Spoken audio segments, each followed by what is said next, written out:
Inútil, igual que tu madre, el grito de mi hermano Damián cortó el aire festivo de la hacienda, seguido por el sonido agudo y repugnante de su mano golpeando la mejilla de mi hija de 6 años. El mundo se detuvo. Clara, mi pequeña Clara, cayó al suelo, y el silencio que siguió fue más ensordecedor que cualquier ruido. Pero lo peor no fue la bofetada. Lo peor fue la carcajada sonora de mi padre, Ignacio, y la risita cómplice de mi madre, Beatriz, que apuñalaron lo que quedaba de mi corazón. En ese instante, algo dentro de mí, algo que había mantenido dormido durante 32 años por un equivocado sentido del deber, finalmente despertó. Ellos se reían, seguros en su crueldad, creyendo que yo volvería a guardar silencio por el bien de la paz familiar. Pero no sabían que, a solo unos metros de distancia, el micrófono de un documentalista familiar grababa cada palabra, cada risa, cada eco de su brutalidad. No sabían que esa grabación no solo sería su condena, sino que se convertiría en la llave que usaría para desmantelar el imperio que tanto amaban, pieza por pieza. Esto no es solo una historia de venganza, es la historia de cómo usé la única arma que ellos nunca me vieron venir, mi voz. La vida, en nuestro pequeño rincón del universo, tenía una banda sonora. Era la risa de Clara persiguiendo las pompas de jabón en nuestro minúsculo balcón, el zumbido de mis lápices de diseño sobre la tableta digital hasta altas horas de la noche y, sobre todo, su voz. La voz de mi hija de 6 años, un hilo de plata que tejía melodías inventadas sobre dinosaurios que comían brócoli y estrellas que sabían a fresa. Nuestro apartamento en Guadalajara era modesto, un santuario de 2 habitaciones que olía a café por la mañana y a pintura acrílica por la tarde. Aquí, en nuestro mundo, éramos suficientes. Por eso, cuando el teléfono sonó ese martes por la tarde y vi el nombre de mamá en la pantalla, un frío familiar se instaló en mi estómago. Mi madre, Beatriz, no llamaba para preguntar cómo estábamos. Llamaba para pedir, para exigir, para recordar mi lugar en la constelación familiar. Lidia, mi amor, su voz era un almíbar que escondía el veneno. ¿Cómo están mis 2 chicas? Bien, mamá. Ocupadas.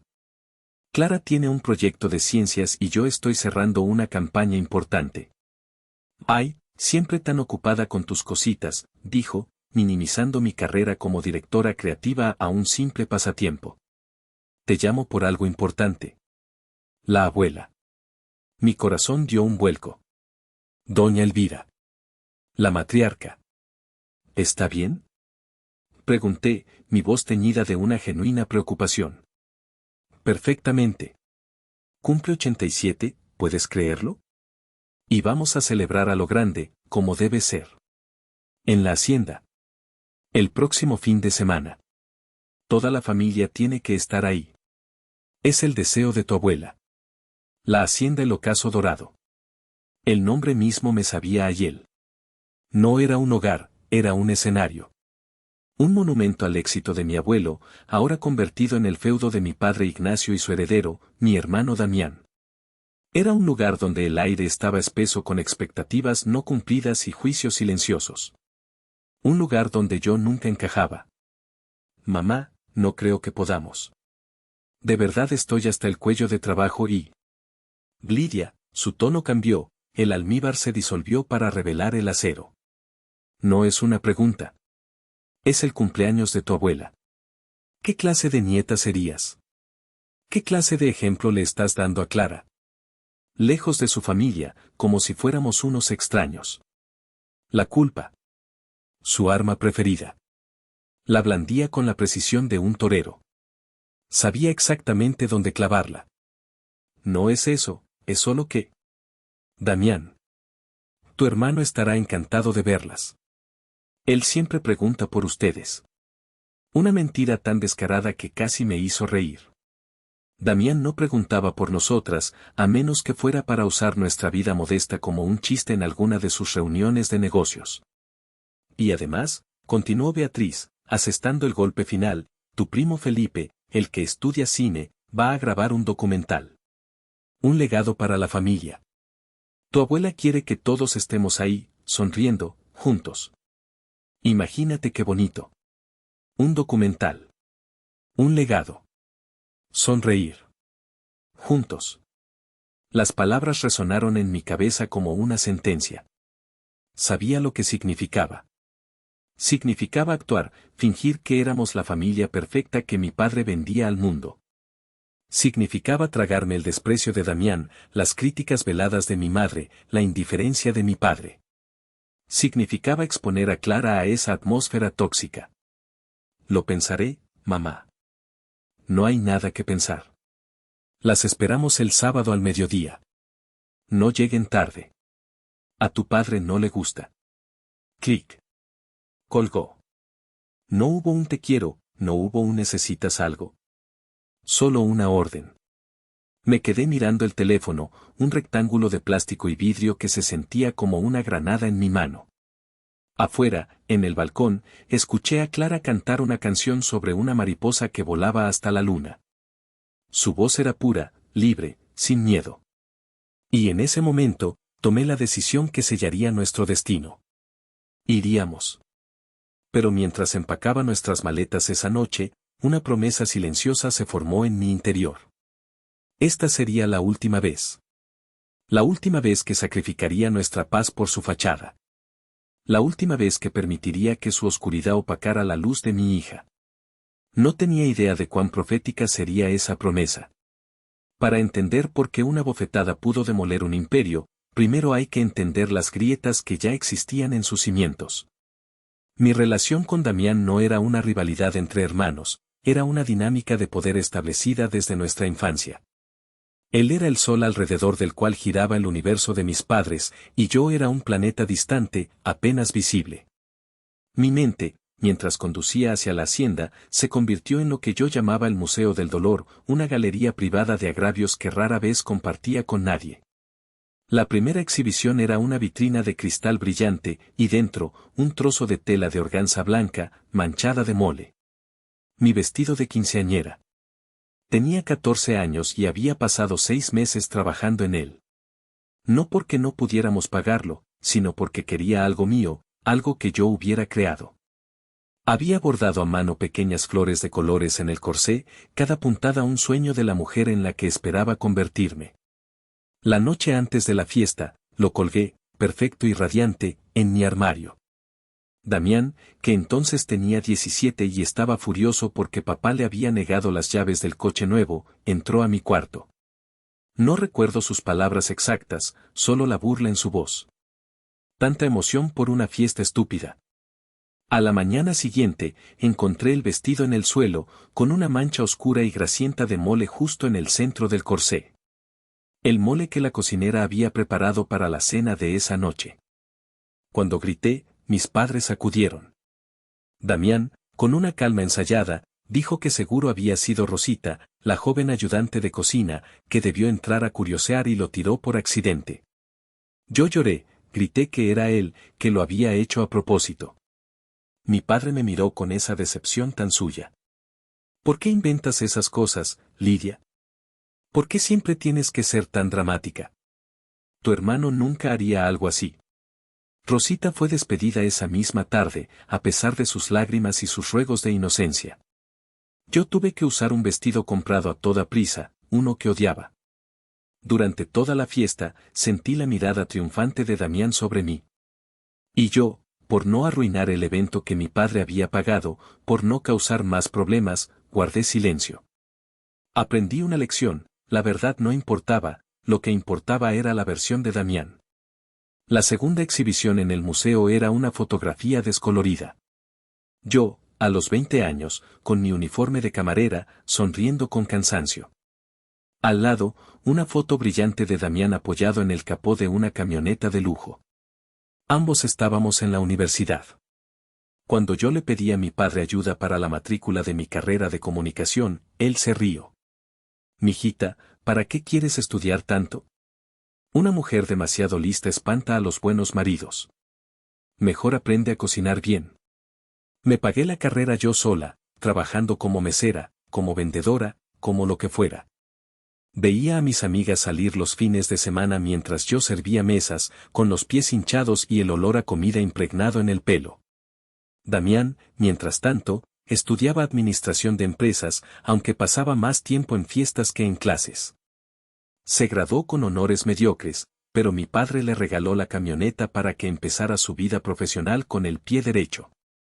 Cuando le pregunté por qué había esa diferencia, su respuesta fue simple: él es el hombre, Lidia. Él va a llevar mi apellido y mi negocio.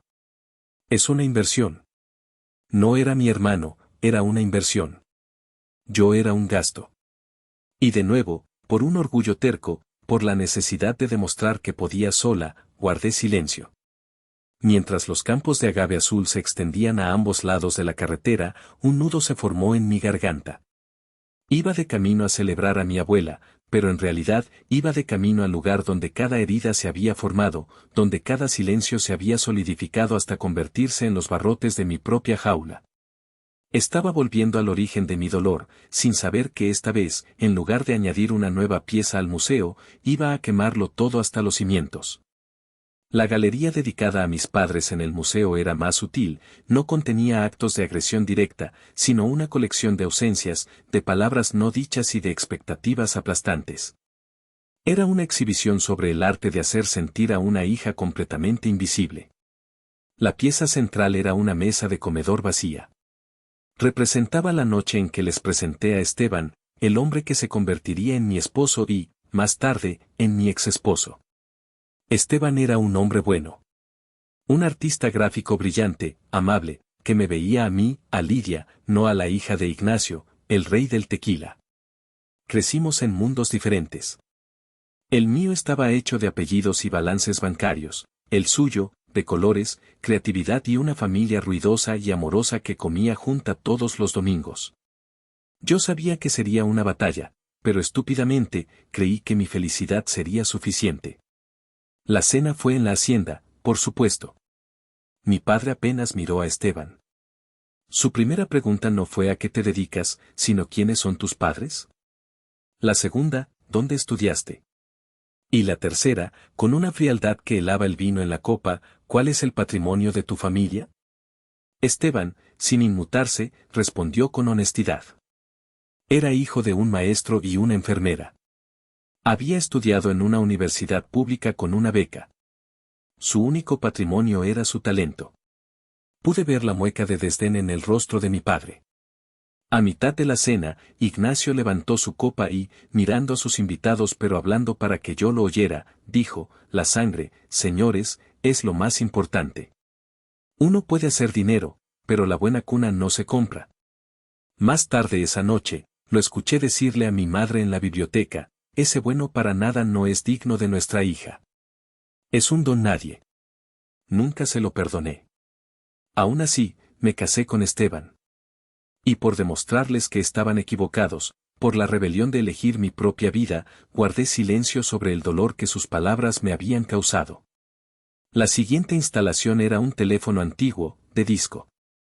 De su auricular, en lugar de un cable, colgaba una soga. Representaba la llamada que tuve con mi madre, Beatriz, una semana después de que Esteban y yo nos separáramos.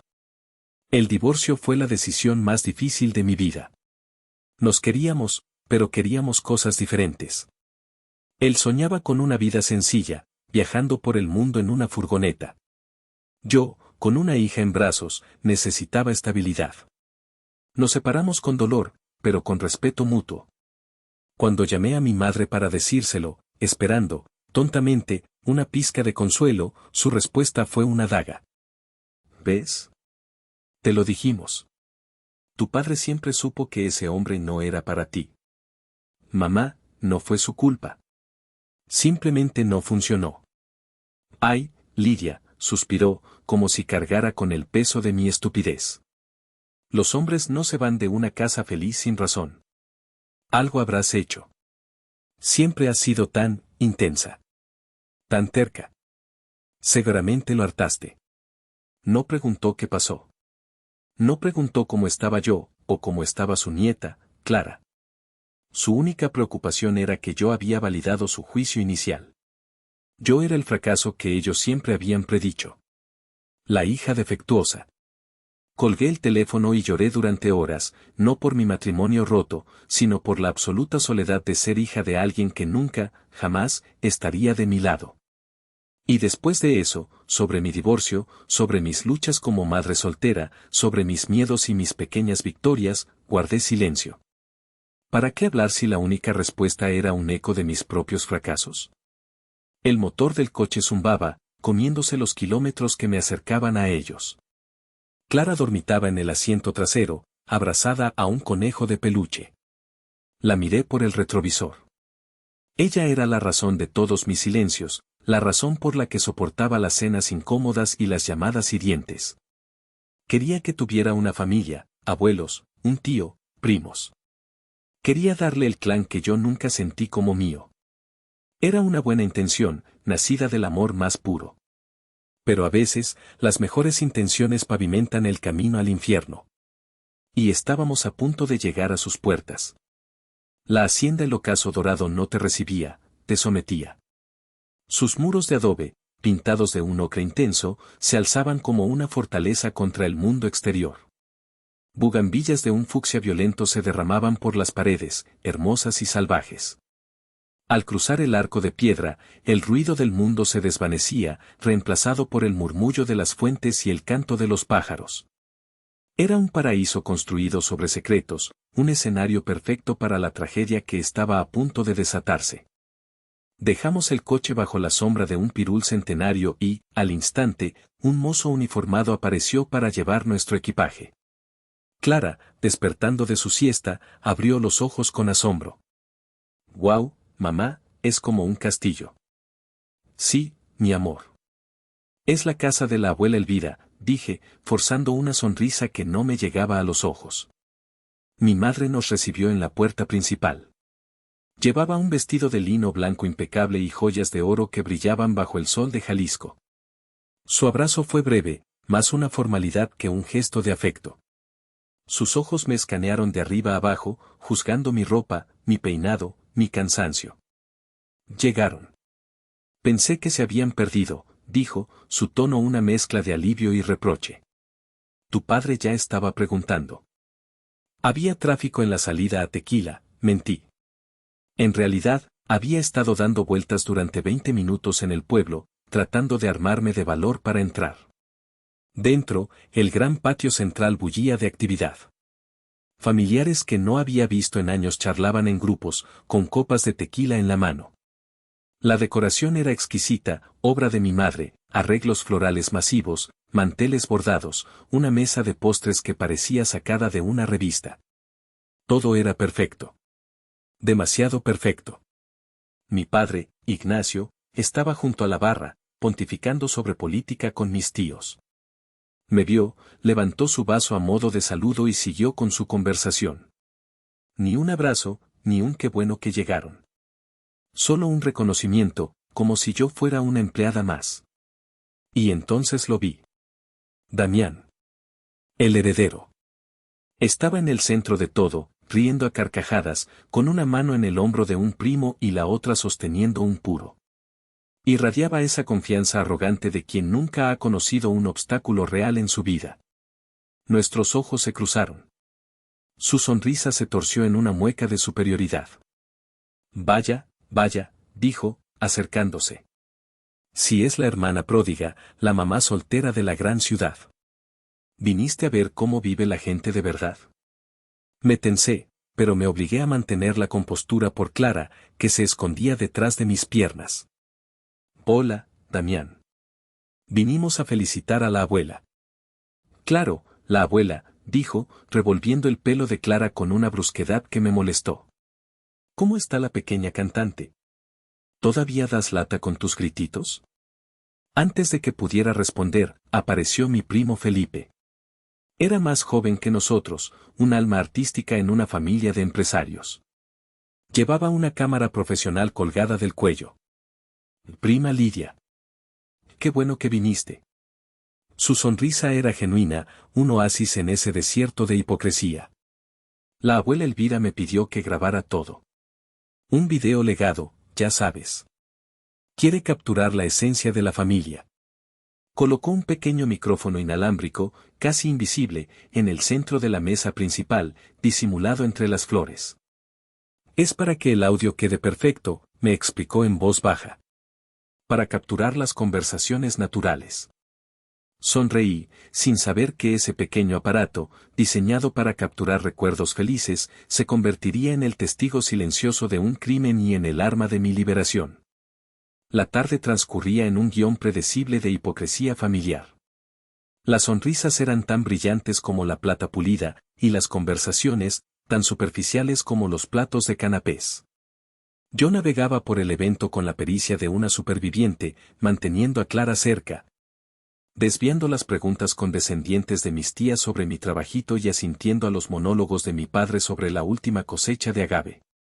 Damián, por su parte, era el rey de la fiesta. Se paseaba con una copa de tequila que nunca parecía vaciarse, recibiendo felicitaciones por un supuesto acuerdo millonario que estaba a punto de cerrar con unos inversores alemanes. Su voz retumbaba en el patio, llena de una arrogancia que me revolvía el estómago. Lo vi varias veces mirar su teléfono con el ceño fruncido, una tensión apenas perceptible bajo su fachada de éxito. El punto de inflexión llegó después de la comida. Un trío de mariachis, contratado especialmente para la ocasión, llenó el aire con las notas nostálgicas de la música de nuestra tierra. Tocaron El Rey, Volver, Volver, y finalmente, a petición de la abuela, Cielito Lindo. La gente cantaba, reía. Por un momento, casi parecía una celebración real. Cuando los músicos terminaron, el ambiente quedó cargado de una alegría genuina. Clara, que había estado sentada tranquilamente a mi lado, se sintió contagiada por la magia. Con la inocencia pura de sus 6 años, se puso de pie en su silla, respiró hondo y comenzó a cantar. Ay, ay, ay, ay, canta y no llores. Su voz no era perfecta, pero era dulce, clara y llena de una felicidad tan auténtica que, por un instante, el corazón se me ensanchó. Varios de mis primos sonrieron con ternura. Incluso mi madre esbozó una pequeña sonrisa, probablemente más por la imagen que proyectaba que por el acto en sí. Pero la canción de mi hija se cruzó en el camino de la furia de mi hermano. Damián acababa de colgar una llamada, su rostro era una máscara de ira contenida. La tensión que había estado acumulando durante todo el día encontró un objetivo fácil, un chivo expiatorio perfecto. Ya cállate. Rugió, su voz un trueno que silenció todas las conversaciones. Clara se detuvo en seco, sus grandes ojos marrones fijos en su tío, la sonrisa congelada en sus labios. El desconcierto se apoderó de su rostro. Damián caminó los 3 metros que nos separaban con una furia depredadora. Yo me levanté instintivamente, un Damián, no formándose en mi garganta, pero fue demasiado tarde. Su mano, grande y pesada, se estrelló contra la mejilla de mi hija. El sonido. Fue un sonido seco, obsceno, que pareció hacer eco en cada rincón de la hacienda. Un sonido que nunca olvidaré. Clara cayó de la silla, más por la sorpresa y el impacto que por la fuerza del golpe. Se quedó en el suelo, una manita en su mejilla roja, el silencio roto solo por un sollozo ahogado que luchaba por salir. El tiempo se fracturó. Vi a mi padre, Ignacio, esbozar una sonrisa torcida, una mueca de aprobación. Escuché a mi madre, Beatriz, soltar una risita nerviosa, como si fuera una travesura sin importancia. Y entonces Damián, de pie sobre el cuerpo diminuto de mi hija, pronunció las palabras que lo sentenciaron. Mirando a su alrededor, buscando la aprobación de su corte, gritó. Inútil. Igual que tu madre. A ver si así aprendes a no hacer el ridículo. Un silencio pesado, denso como el plomo, cayó sobre la fiesta. Nadie se movió. Nadie dijo nada. Vieron a un hombre de 35 años golpear a una niña de 6 por cantar y eligieron el silencio. Pero yo ya no vivía en el silencio.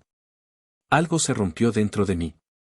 La lidia que aguantaba, la que callaba por la paz, murió en ese instante. Me arrodillé junto a mi hija, sin apartar la vista de mi hermano. Mis ojos no derramaron una sola lágrima.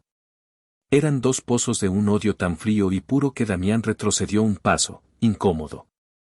La levanté en mis brazos. Su cuerpecito temblaba. Su llanto silencioso me empapaba el hombro. Nos vamos, dije, mi voz era un susurro, pero cortó el silencio como un cuchillo. No seas exagerada, Lidia, dijo mi padre, volviendo a su papel. El niño necesitaba una lección. No, repliqué, girándome para mirarlo directamente a los ojos. La lección empieza ahora. Y ninguno de ustedes está preparado para aprenderla. Caminar desde el patio hasta el estacionamiento se sintió como atravesar un campo de batalla después de la masacre. El silencio de mi familia era una muralla, una condena colectiva. Cada paso era una afirmación, yo ya no pertenecía a ese lugar, a ese clan que sacrificaba a sus niños en el altar del ego de un hombre. Clara se había acurrucado contra mi pecho, sus sollozos ahora audibles, pequeños espasmos que sacudían su cuerpo. Su calor, su fragilidad, eran mi ancla y mi combustible. No miré a nadie, aunque sentía sus ojos clavados en mi espalda. Oía los murmullos, las palabras que no se atrevían a decir en voz alta pero que flotaban en el aire como veneno, exagerada, dramática, siempre arruinando todo. Lidia, espera. La voz de mi madre sonó detrás de nosotros, no con preocupación, sino con pánico. ¿A dónde vas? No hagas una escena. ¿Qué dirá la gente? ¿El qué dirán? La frase que había gobernado su vida, y por extensión, la mía. La razón por la que se tragaban injusticias, se sonreían en público y se apuñalaban en privado. Me detuve, pero no me giré. Ya no me importa lo que diga la gente, mamá, dije, mi voz firme. Me importa lo que mi hija acaba de aprender. Que el hombre que debería protegerla la golpea. Que sus abuelos se ríen. Y que nadie hace nada. Seguí caminando. Mi padre gritó mi nombre, un rugido autoritario que en otro tiempo me habría hecho temblar. Hoy, no sentí nada. Era solo ruido. Cuando llegamos a mi coche, mis manos temblaban tanto que apenas podía encontrar las llaves en mi bolso. Estaba a punto de meter a Clara en su silla de seguridad cuando una figura salió corriendo de entre las sombras de los árboles. Por un segundo, mi corazón se detuvo, pensando que era Damián. Pero era Felipe, mi primo. Su rostro joven estaba pálido, sus ojos abiertos de par en par por el horror. Prima. Lidia, espera, jadeó, sin aliento. No tengo nada que decir, Felipe. No, no es eso, dijo, mirando nerviosamente hacia la hacienda. Toma. Abrió la mano y me entregó algo pequeño y rectangular. Una tarjeta de memoria SD. ¿Qué es esto? ¿Ves? Es todo. La cámara lo grabó todo, Lidia. El audio del micrófono inalámbrico es perfecto. Se oye el golpe, se oye su grito, se oyen las risas de mis tíos. Lo miré, sin comprender del todo la magnitud de lo que me estaba dando.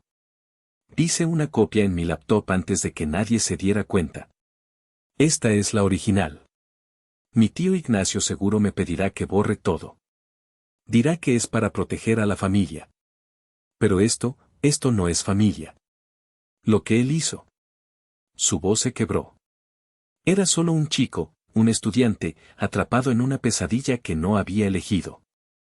Gracias, Felipe, susurré, cerrando mi mano alrededor de la pequeña pieza de plástico. Se sentía pesada, como el destino.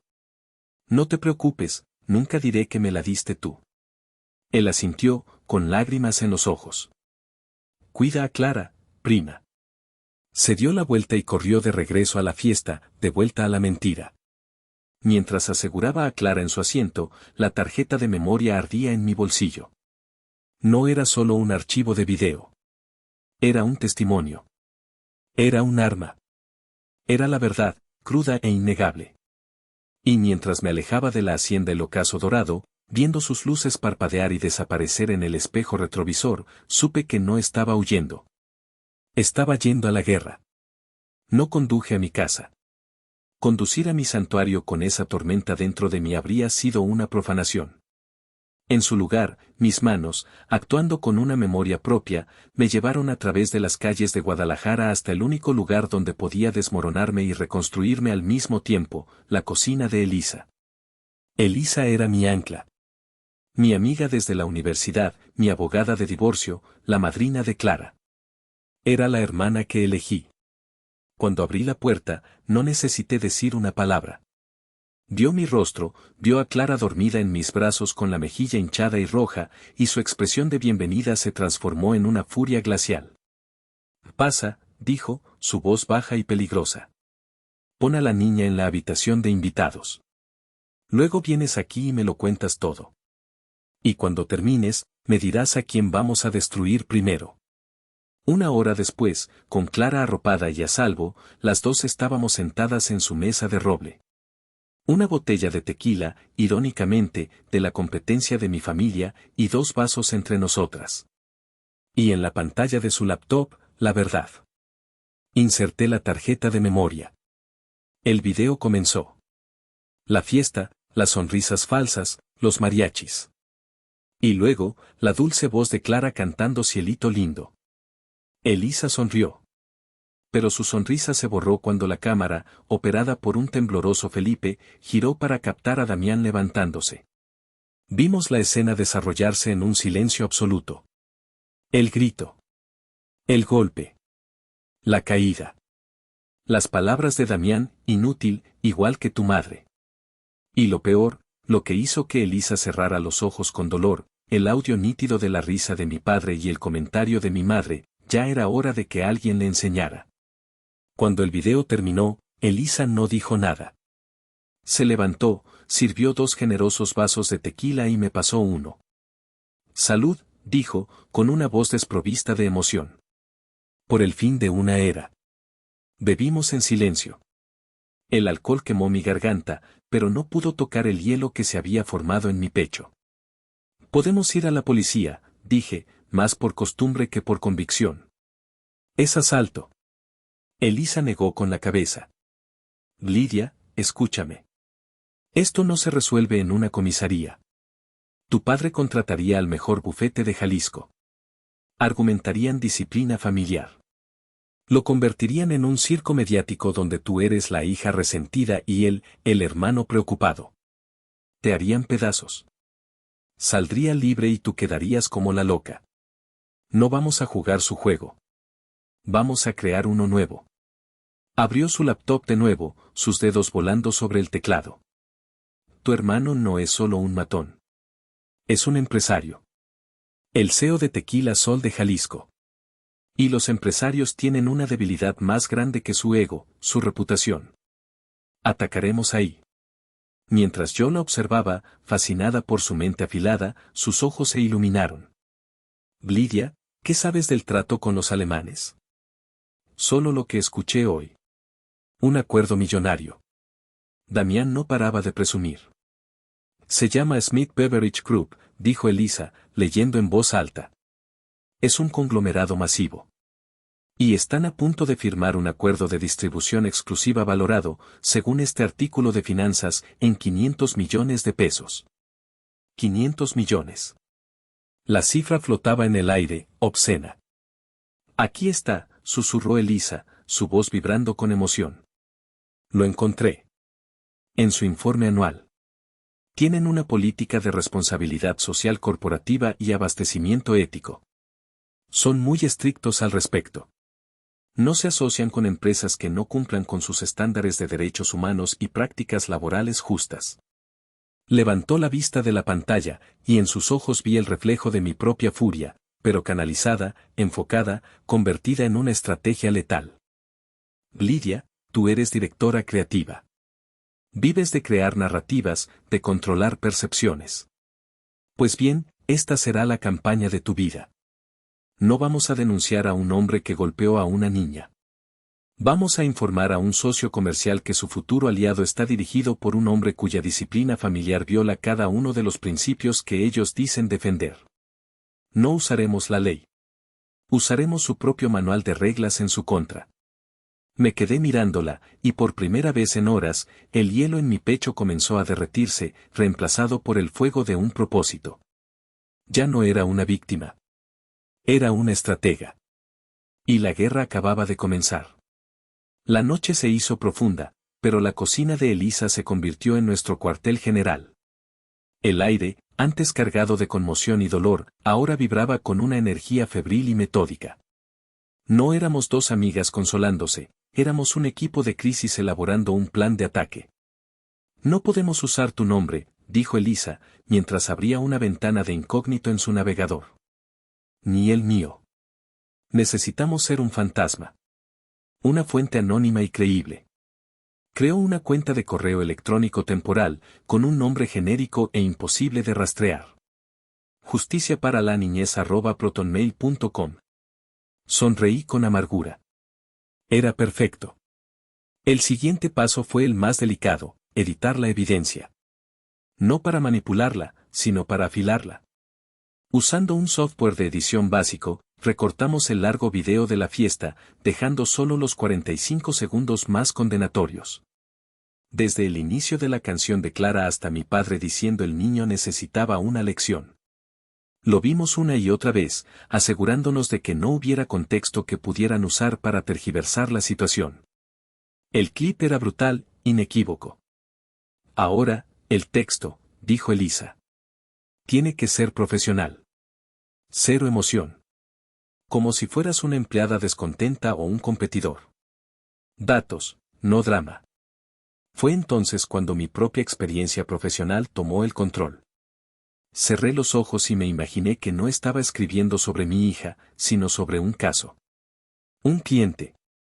El objetivo, me dije a mí misma, es comunicar el máximo daño a la marca con el mínimo riesgo de ser descartado como un chisme personal. Redacté el correo en español, y luego Elisa, que hablaba un alemán fluido gracias a un intercambio universitario, lo tradujo. También hicimos una versión en inglés, para asegurarnos de que todos los ejecutivos clave pudieran entenderlo. Asunto: preocupación ética urgente respecto a socio comercial potencial, Tequila Sol de Jalisco. Destinatario: Dieter Mann, director global de cumplimiento y abastecimiento ético, Smith Beverage Group. Cuerpo del mensaje. Estimado Hermann. Le escribo como una parte interesada y preocupada por la integridad de la marca Smith Beverage Group. Entiendo que su compañía se encuentra en las etapas finales de una negociación de asociación estratégica con la empresa mexicana Tequila Sol de Jalisco. Les insto a que, como parte de su debida diligencia, investiguen a fondo la cultura corporativa y el carácter ético del liderazgo de dicha empresa, específicamente de su CEO, el señor Damián, apellido de la familia. Se adjunta un breve archivo de video, grabado en un evento familiar privado el pasado, fecha del evento. Este video demuestra un comportamiento por parte del señor Damián que es, a nuestro juicio, fundamentalmente incompatible con los valores de respeto, dignidad y protección de los vulnerables que Smith Beverage Group defiende públicamente en su política de responsabilidad social corporativa. Consideramos que asociar su prestigiosa marca con un liderazgo que exhibe tal conducta representa un riesgo reputacional significativo. Esta comunicación se realiza de forma anónima por temor a represalias. Atentamente. Una voz por la ética. Releímos el texto una docena de veces. Era perfecto. Frío, corporativo, letal. No acusaba, simplemente expresaba preocupación. No exigía, instaba a investigar. Y la firma, una voz por la ética, era un toque de genialidad. Adjuntamos los 3 archivos, el video y las transcripciones en inglés y alemán. El cursor del ratón de Elisa flotaba sobre el botón enviar. ¿Lista?, me preguntó, su voz suave. Una vez que hagamos esto, no hay vuelta atrás. Esto no se queda en la familia. Esto se vuelve global. Pensé en la mejilla roja de Clara. Pensé en la risa de mi padre. Pensé en los 17 años que pasé guardando silencio en mi propio museo del dolor. Envíalo, dije, mi voz no vaciló. Quema el museo hasta los cimientos. Elisa hizo clic. Y al otro lado del mundo, en un servidor en Berlín, una bomba de tiempo digital acababa de aterrizar. Solo era cuestión de tiempo hasta que alguien la abriera. Si estás disfrutando de este relato, te agradecería mucho que le dieras un like al video, te suscribieras al canal y me dejaras un comentario diciéndome desde qué ciudad me estás viendo. Cada comentario ayuda a que esta historia llegue a más personas. Muchas gracias por tu apoyo. Los días que siguieron al envío del correo electrónico fueron extraños, una mezcla de calma tensa y ansiedad expectante. Era como vivir en el ojo de un huracán que yo misma había creado. Por fuera, mi vida se reanudó con una normalidad casi surrealista. Llevaba a Clara al colegio, trabajaba en mis campañas publicitarias, le leía cuentos por la noche. Pero por dentro, cada vibración de mi teléfono, cada notificación de correo, me provocaba un salto en el corazón. Bloqueé los números de mis padres y de Damián. Sabía que cualquier contacto sería un intento de manipulación o una explosión de ira, y no estaba dispuesta a someterme a ninguna de las dos.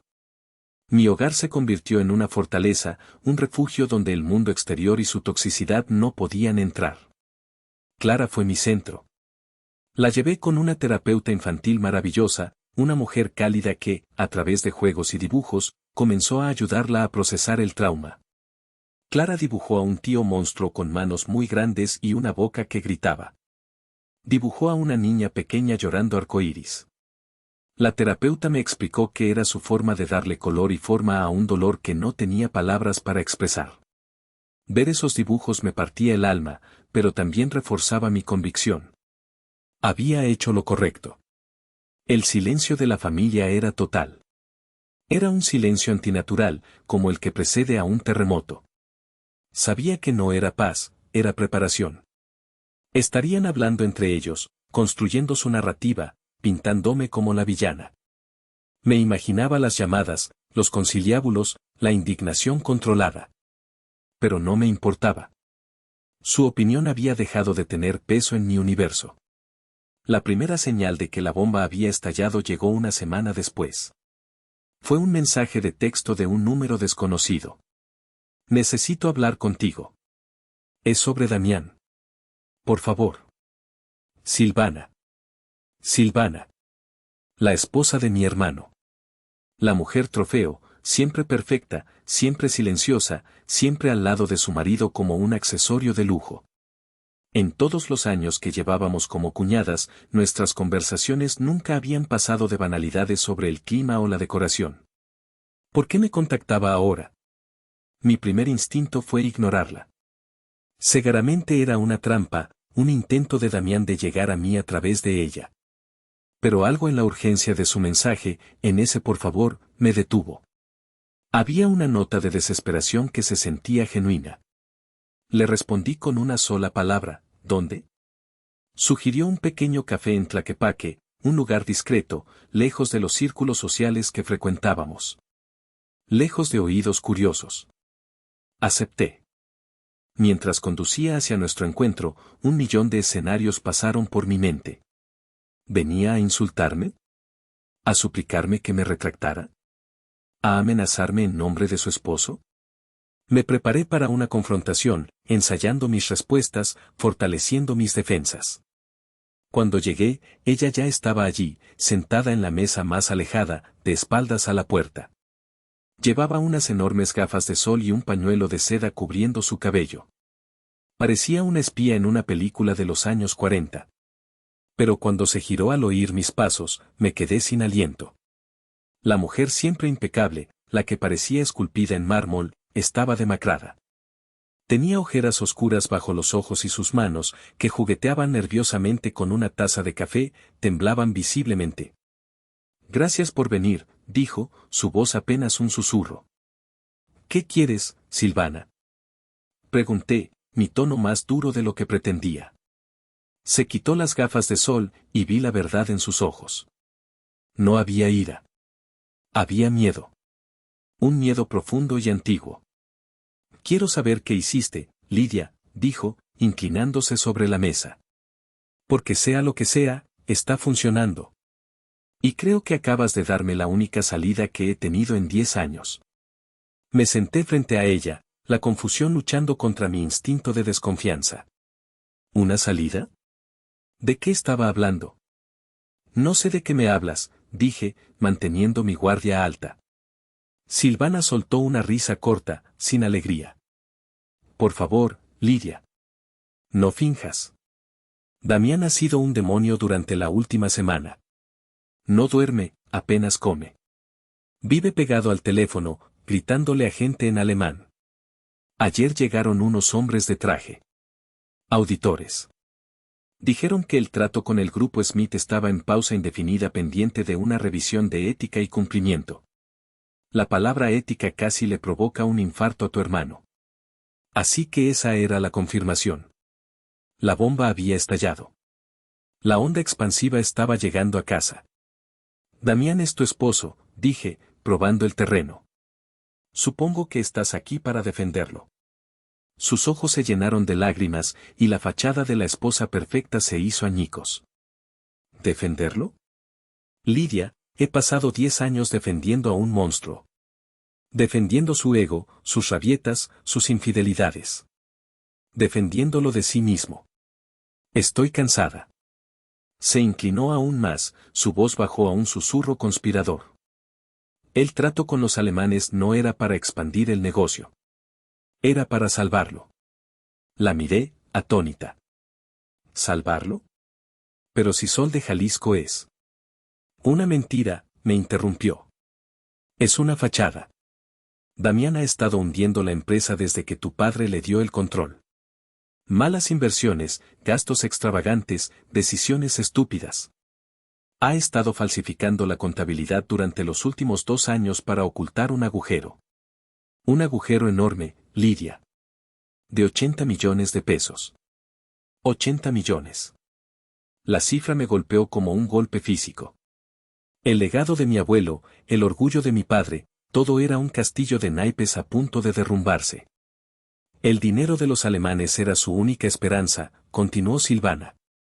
Iba a usar la inyección de capital para tapar el fraude, falsificar un crecimiento y luego, probablemente, vender sus acciones y huir. Pero eso no es lo peor. Tomó un sorbo de su café, sus manos todavía temblando. Hace 2 semanas, le pidió a mi padre un préstamo puente de 20 millones de pesos para asegurar el trato. Le mintió. Estaba intentando estafar a mi propia familia para mantenerse a flote un poco más. Ahora todo encajaba. La tensión de Damián en la fiesta, su ira desproporcionada. No era solo arrogancia. Era el pánico de un hombre acorralado, un animal a punto de ser expuesto. La bofetada a Clara no fue un acto de disciplina. Fue la explosión de un hombre que se estaba ahogando y que arremetió contra la cosa más pequeña e indefensa que encontró. ¿Por qué me cuentas esto, Silvana? Pregunté, mi voz más suave ahora. Porque la bofetada que le dio a tu hija me despertó, dijo, mirándome directamente a los ojos. Cuando lo vi hacerle eso a una niña inocente, por fin me vi a mí misma. Vi todas las veces que me había gritado en privado, las cosas que había roto en la casa, las humillaciones silenciosas. Nunca me ha puesto una mano encima, no físicamente. Pero el abuso estaba ahí. Y en ese momento, viendo a Clara en el suelo, me di cuenta de que si nosotras hubiéramos tenido hijos, él les habría hecho lo mismo. Y yo, probablemente, me habría quedado callada, como tu madre. El paralelismo me heló la sangre. Éramos 2 mujeres diferentes, de mundos diferentes, atrapadas en la misma red de toxicidad tejida por el mismo hombre. Tu grabación, o lo que sea que hiciste, le dio a los alemanes una razón para investigar, dijo Silvana. Y esa investigación lo va a exponer todo. Le ha dado a mi padre una razón para negarle el préstamo sin iniciar una guerra familiar. Me ha dado a mí una razón para irme sin que me culpen de abandonar a un hombre exitoso. Me has dado una coartada, Lidia. Metió la mano en su bolso de diseñador y sacó una pequeña memoria USB. La deslizó sobre la mesa hacia mí. ¿Qué es? Es una copia de la contabilidad real. La que guarda en su caja fuerte personal. La descargué anoche mientras él estaba desmayado de borracho. Me quedé mirando el pequeño objeto de plástico. Contenía la prueba del fraude, la ruina de mi hermano, la implosión de mi familia. No sé si puedo usar esto, susurré. Una cosa era exponer su crueldad, otra era enviarlo a la cárcel. No tienes que enviarlo a la cárcel, dijo Silvana, levantándose. Pero ahora tienes el poder. El poder de protegerte a ti y a tu hija para siempre. El poder de asegurarte de que nunca más vuelva a hacerle daño a nadie. Úsalo como quieras. Se puso sus gafas de sol, su armadura de vuelta en su lugar. Gracias, Lidia, dijo. Por hacer lo que yo no tuve el valor de hacer. Y con eso, se fue, dejándome sola con una taza de café fría, una verdad devastadora y un arma de destrucción masiva en la palma de mi mano. Salí del café sintiendo el peso del mundo en mis hombros. Tenía 2 memorias USB en mi bolso. Una contenía la prueba de la crueldad de mi hermano, la otra, la prueba de su crimen. Podía ir a la policía. Podía ir a la prensa. Podía destruir el apellido de mi familia de una forma que haría que el escándalo con los alemanes pareciera un juego de niños. Pero mientras conducía sin rumbo, la imagen de mi abuela vino a mi mente. Doña Elvira.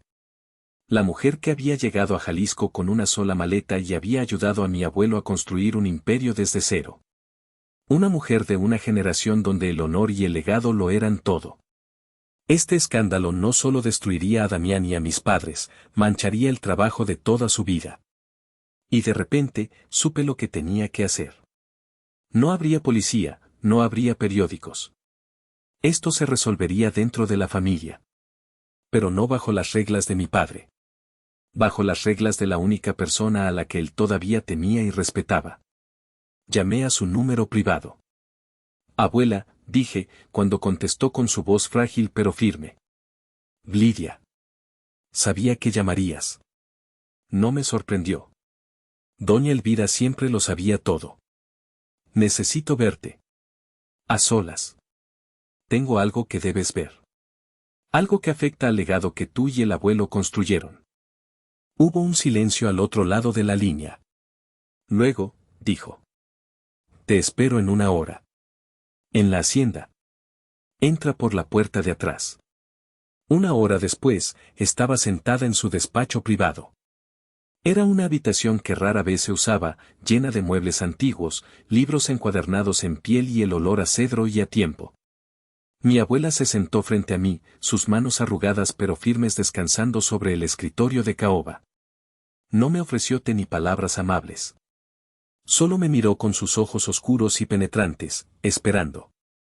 Saqué mi laptop y la primera memoria USB. Sin decir una palabra, reproduje el video. Observó la pantalla sin pestañear. Vio a su nieta cantar. Vio a su nieto golpearla. Vio a su hijo reír. Cuando el video terminó, su rostro era una máscara de piedra. No mostró conmoción, ni ira, ni tristeza. Solo una profunda y antigua decepción. Siempre supe que tu padre malcrió a ese muchacho, dijo, su voz era un susurro seco. Le dio todo, pero no le enseñó nada. Especialmente, no le enseñó a controlar la bestia que todos los hombres de esta familia llevan dentro. Tu abuelo la controlaba con trabajo. Tu padre, con orgullo. Damián, él simplemente la deja suelta. Luego, saqué la segunda memoria USB. Esto no es solo por la bofetada, abuela. La bofetada fue solo un síntoma. La enfermedad es más profunda. Conecté el pendrive y abrí los archivos de contabilidad. No necesité explicarle las cifras. Ella había manejado esos libros durante 40 años. Vio las 2 versiones, la falsa y la real. Vio el fraude, el desfalco, la mentira de 80 millones de pesos. Su reacción fue casi imperceptible. Un ligero temblor en su mandíbula. Un apretar de sus labios hasta formar una línea delgada. Se quedó mirando los números durante un largo rato. El único sonido en la habitación era el tic-tac de un reloj de pie. Finalmente, levantó la vista. Sus ojos ya no eran los de una anciana frágil. Eran los de la matriarca, la jueza, la ejecutora. La crueldad se puede perdonar con arrepentimiento, dijo, su voz helada. La estupidez que pone en riesgo el trabajo de toda una vida, eso es imperdonable. Alargó una mano temblorosa y cogió el teléfono antiguo que descansaba sobre su escritorio. Ignacio, dijo cuando mi padre contestó. Quiero que vengas a mi despacho. Ahora mismo. Y trae a tu hijo, el CEO. Y a su esposa. Dile que es sobre el futuro de su inversión. Colgó el teléfono y me miró. Tú te quedas aquí, Lidia. Te has ganado el derecho a ver esto. Has guardado silencio durante demasiado tiempo. Hoy, la verdad tendrá la última palabra. La puerta del despacho se abrió 20 minutos después. Entraron como si fueran a una ejecución. Mi padre, Ignacio, con su aire de superioridad habitual, aunque con una pizca de incertidumbre en los ojos. Mi madre, Beatriz, nerviosa, retorciendo un pañuelo en sus manos. Y Damián, pálido pero desafiante, con Silvana caminando un paso detrás de él, su rostro inescrutable. Nadie me saludó. Mi presencia era una anomalía, una pieza fuera de lugar en su universo ordenado. Se detuvieron frente al escritorio de la abuela. Madre, dijo mi padre. ¿Qué es esta reunión tan urgente? Damián está en medio de una negociación muy importante. Doña Elvira no respondió. Simplemente hizo un gesto hacia la pantalla de la laptop, donde yo había dejado la imagen congelada del rostro lloroso de Clara. Luego, sin decir una palabra, le dio al play. La escena se repitió, esta vez para una audiencia cautiva. El sonido de la bofetada pareció hacer vibrar los cristales de las ventanas. El grito de inútil resonó en el silencio del despacho. La risa de mi padre llenó la habitación, obscena y fuera de lugar. Mi madre ahogó un grito y se llevó una mano a la boca. Mi padre se puso rojo de ira, no de vergüenza. Damián miró la pantalla con una mezcla de desafío y pánico creciente. Es un video manipulado, escupió Damián cuando terminó. Lidia siempre ha sido una dramática. Fue solo una nalgada para corregirla. Estaba haciendo un escándalo. ¿Un escándalo? La voz de doña Elvira era peligrosamente suave. ¿Cómo este? Con un movimiento lento, giró la laptop para que Damián pudiera ver los archivos de contabilidad abiertos en la pantalla. Las dos columnas de números, una al lado de la otra, la mentira y la verdad. El color desapareció del rostro de Damián. Miró a Silvana, sus ojos llenos de una furia traicionada. Ella le sostuvo la mirada, por primera vez, sin miedo. Mi padre se inclinó para ver la pantalla. Sus hombros, siempre tan rectos, se hundieron. Reconoció las cifras, el engaño. La base de su orgullo, el éxito de su heredero, se disolvió ante sus ojos, revelándose como el fraude que era. 80 millones, Ignacio, dijo la abuela, cada palabra un golpe. 80 millones de pesos de deudas y pérdidas que tu brillante CEO ha estado ocultando mientras vivía como un rey. El legado de tu padre, nuestra vida entera de trabajo, la ha convertido en un casino personal. Y ha perdido. Madre, debe haber un error, comenzó mi padre, su voz un murmullo roto. El único error aquí, lo cortó la abuela, su voz subiendo de tono, llenándose de una fuerza que yo no le había oído en años, fue pensar que la arrogancia podía sustituir a la inteligencia. Y que la crueldad podía pasar por disciplina. El error fue criarte a ti para que creyeras que este apellido te daba derecho a todo, y que tú, a su vez, criaras a un monstruo. Se hizo el silencio. Un silencio pesado, cargado con el peso de décadas de mentiras, de favoritismos, de verdades ignoradas. En ese despacho, la fachada de la familia perfecta finalmente se hizo añicos, y todo lo que quedó fueron los feos y afilados pedazos de la realidad. El primero en romperse fue Damián. Su arrogancia se desvaneció, reemplazada por el pánico puro de un niño atrapado. Abuela, por favor, puedo arreglarlo. El trato con los alemanes, si me dan un poco de tiempo, yo. ¿El trato con los alemanes? Doña Elvira soltó una risa seca, sin humor. ¿Crees que todavía hay un trato? Lidia se encargó de eso. Les mostró un pequeño adelanto de tu carácter. La auditoría que están haciendo ahora no es una formalidad, es una autopsia. Y el cadáver, querido nieto, es tu reputación. La cabeza de Damián giró hacia mí, sus ojos inyectados en sangre. Por un segundo, vi al mismo monstruo que había golpeado a mi hija. Pero ahora, no sentí miedo. Sentí lástima. Mi padre, por su parte, pareció envejecer 10 años en 10 segundos. Se dejó caer en una silla, la mirada perdida, viendo cómo el mundo que había construido se derrumbaba. No miraba a Damián con ira, sino con una incomprensión devastadora. Por primera vez, veía a su hijo no como su heredero, sino como su mayor fracaso. Mi madre fue la que reaccionó como esperaba. Corrió al lado de Damián, tratando de protegerlo como siempre había hecho. «Mamá, por favor». Sollozó, dirigiéndose a la abuela. «Es tu nieto.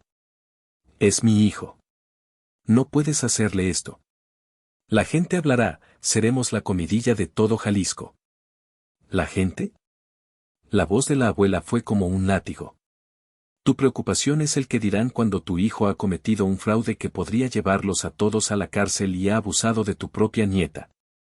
Tu vanidad, Beatriz, es tan grande como la estupidez de él. Finalmente, doña Elvira se puso de pie, apoyándose en su bastón. El movimiento fue lento, pero comandó la atención de toda la habitación. Se acercó a Damián, que ahora sollozaba abiertamente. «Hay dos maneras de que esto termine», dijo, su voz tranquila pero inflexible. «La primera es que yo llame a mi abogado, él llame a la policía, y tú termines pasando los próximos 10 años en una celda, mientras el nombre de esta familia es arrastrado por el lodo». Damián levantó la vista, el terror grabado en su rostro. «La segunda», continuó la abuela, «es que hagas exactamente lo que yo te diga. Para evitar la vergüenza pública y la cárcel, renunciarás a todos tus cargos en la empresa, con efecto inmediato. Transferirás la totalidad de tus acciones, cada una de ellas, a un fideicomiso. Un fideicomiso cuyo único beneficiario será tu sobrina, Clara». Un grito ahogado escapó de los labios de mi madre. Mi padre levantó la cabeza, incrédulo. «Y», añadió doña Elvira, mirándome directamente por primera vez con algo que parecía respeto, «la administradora de ese fideicomiso y la nueva directora general interina de Tequila Sol de Jalisco será tu hermana. Su único trabajo será limpiar el desastre que tú dejaste». La habitación quedó en silencio. El hijo de oro había caído. Y la oveja negra, la inútil, la que siempre guardaba silencio, acababa de heredar el reino. 6 meses después. El sol de la tarde se filtraba a través de las hojas de los jacarandás, pintando manchas de luz violeta en el césped de mi nuevo jardín. Ya no vivíamos en el pequeño apartamento. Ahora vivíamos en una casa con espacio para correr, para reír y, sobre todo, para sanar. Dirigir Tequila Sol de Jalisco fue el desafío más grande de mi vida. Los primeros meses fueron un infierno de deudas, de empleados desmoralizados y de socios desconfiados. Pero usé las habilidades que había perfeccionado durante años en el mundo de la publicidad, conté una nueva historia. Una historia de honestidad, de regreso a las raíces, de un legado rescatado. Con la ayuda de un equipo de asesores leales y la bendición silenciosa de mi abuela, estábamos logrando estabilizar el barco. Incluso reabrí las negociaciones con el grupo Smith, esta vez, con total transparencia. Damián desapareció. Se mudó a otra ciudad, viviendo de una pequeña asignación que la abuela le depositaba mensualmente, con la condición de que nunca más nos contactara. Mis padres, esa es la parte más complicada. Asisten a terapia familiar, una condición que impuse si querían tener alguna relación con su nieta. Las sesiones son difíciles, llenas de silencios incómodos y recriminaciones veladas. Están aprendiendo, lentamente, dolorosamente, un nuevo lenguaje, uno donde la responsabilidad reemplaza a la culpa y la humildad al orgullo. No sé si alguna vez los perdonaré del todo, pero estoy aprendiendo a coexistir con su recuerdo. Silvana se divorció y se mudó a Europa, libre por primera vez en una década. A veces intercambiamos correos. Nos hemos convertido en aliadas improbables, dos supervivientes de la misma tormenta. Y Clara. Mi Clara. Estaba sentada en el columpio, impulsándose con sus pequeñas piernas, su cabello volando al viento. Y estaba cantando. No era Cielito lindo. Era una canción nueva, una que había inventado ella misma, sobre una niña que podía volar más alto que los pájaros. Su voz era fuerte, clara, sin miedo. Llenaba el jardín con una alegría tan pura que se me llenaron los ojos de lágrimas. La bofetada de Damián fue un acto diseñado para silenciarla, para hacerla pequeña. Pero su efecto fue el contrario. Desató una avalancha que barrió con un mundo de mentiras y me obligó a mí, su madre, a encontrar la fuerza que no sabía que tenía. Me enseñó que el verdadero poder no está en gritar más fuerte, sino en atreverse a decir la verdad, sin importar el costo. La miré, mi pequeña cantante valiente, y supe que todo había valido la pena. El dolor, la confrontación, la ruptura. Todo, para llegar a este momento de paz, a este sonido de libertad. ¿Hice lo correcto al exponer la verdad para proteger a mi hija, a una costa de romper mi familia? ¿O debí haber guardado silencio para mantener la paz? Déjame saber qué piensas en los comentarios, me encantaría leer tu opinión. Y si te ha gustado esta historia, por favor, no olvides darle un like, suscribirte al canal y activar la campanita para no perderte ninguna de nuestras próximas narraciones. Tu apoyo es fundamental para que podamos seguir trayéndote más contenido como este. Si están disfrutando de este relato, me darían una alegría muy grande si presionan el botón de hipear. Su apoyo significa muchísimo para mí y me anima a seguir buscando historias para ustedes. Muchas gracias de corazón.